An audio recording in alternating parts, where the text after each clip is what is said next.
Fala, minha rapaziadinha, já peguei um monstro aqui para dar aquele gás no dia de hoje.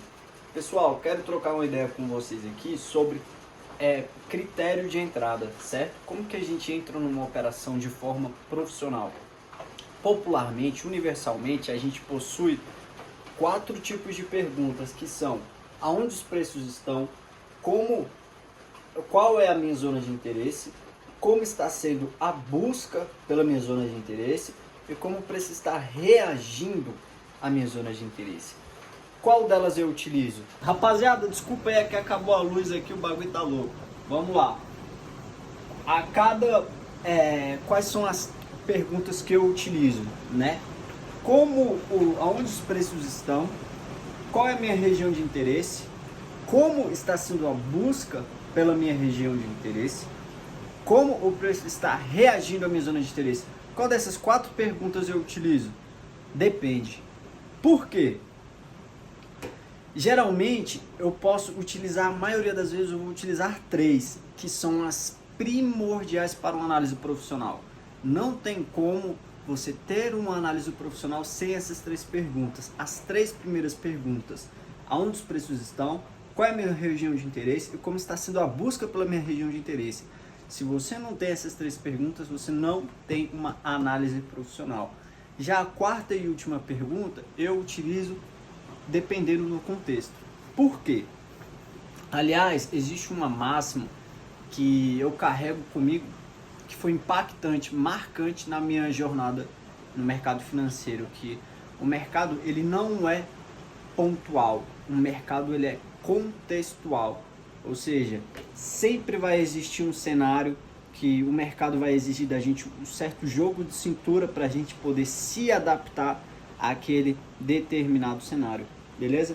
Então, por que na maioria das vezes eu não utilizo a 4ª pergunta? Na maioria das vezes eu não utilizo a 4ª pergunta. Por quê? Pessoal, o mercado em si ele já é muito complexo, né?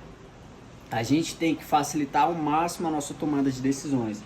A gente não pode ter mais de 10 critérios de entrada, porque senão a gente vai se embananar, se embolar,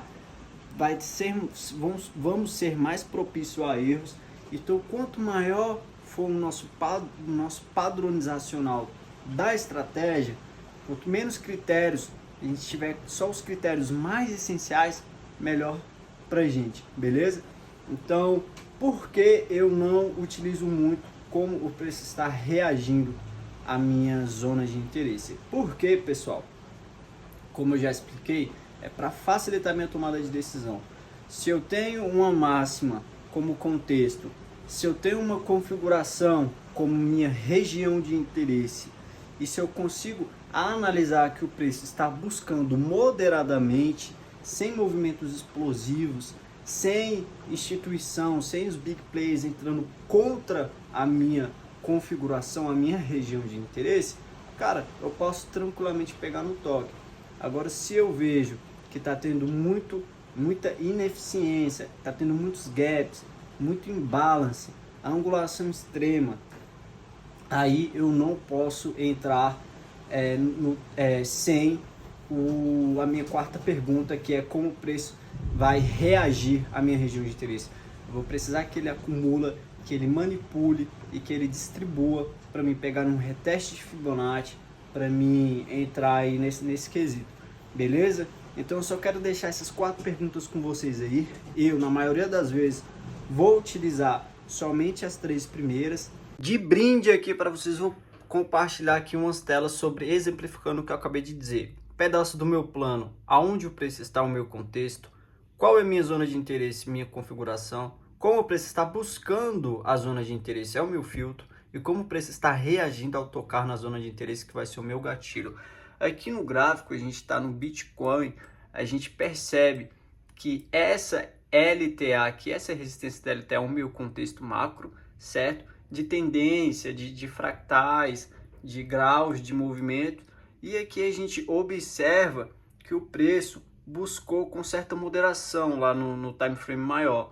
Ou seja, que eu poderia ter entrado em um toque, colocando aqui o meu stop acima dessa região aqui de defesa, que seria uma confluência de 2 Fibonacci de pernadas de grau maior e de grau menor, ou seja, essa é uma região forte, o preço a fechar acima dessa região quer dizer que a minha análise não vai ser respeitada, então não tem porque eu ter um stop maior do que aqui acima.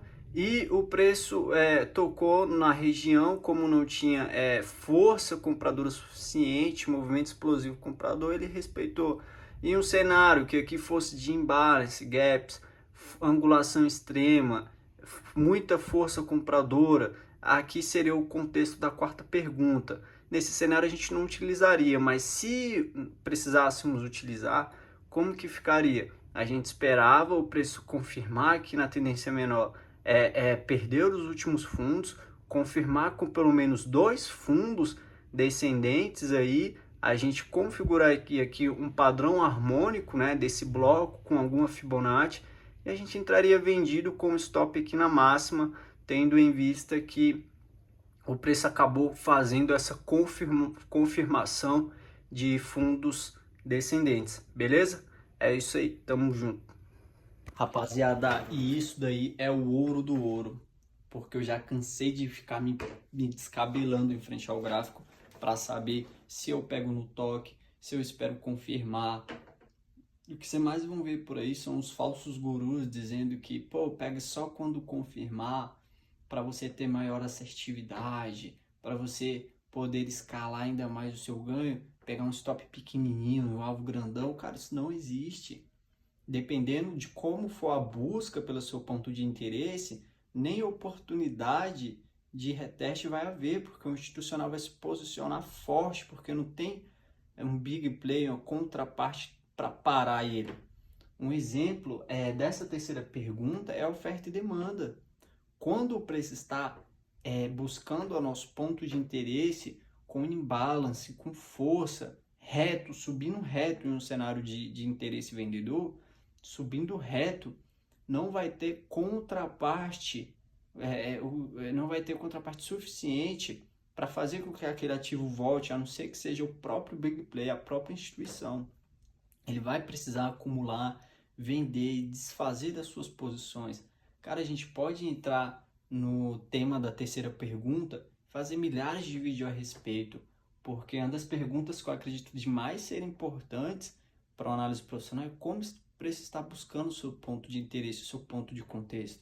Se ele estiver buscando com forte angulação, com movimento forte, cara, existe probabilidade de romper. Você não pode pegar no toque. Aí sim você vai ter que esperar acumular, confirmar para você entrar na operação vendido, entendeu? Agora, pô, se o preço está buscando de escadinha, de movimento corretivo, pô, você tem um contexto da terceira pergunta bem alinhado, favorável a seu interesse vendedor, cara, se você não pegar no toque, o institucional vai se posicionar ali e o preço vai derreter, você vai ficar lá chupando o dedo, esperando confirmação que não precisaria de confirmação. Então, cara, entre essas 4 perguntas, eu acredito que vocês podem internalizar a terceira, como o preço está buscando a minha região de interesse, para vocês aí sim, tendo esse jogo de cintura, se tornarem mais assertivos. Tamo junto.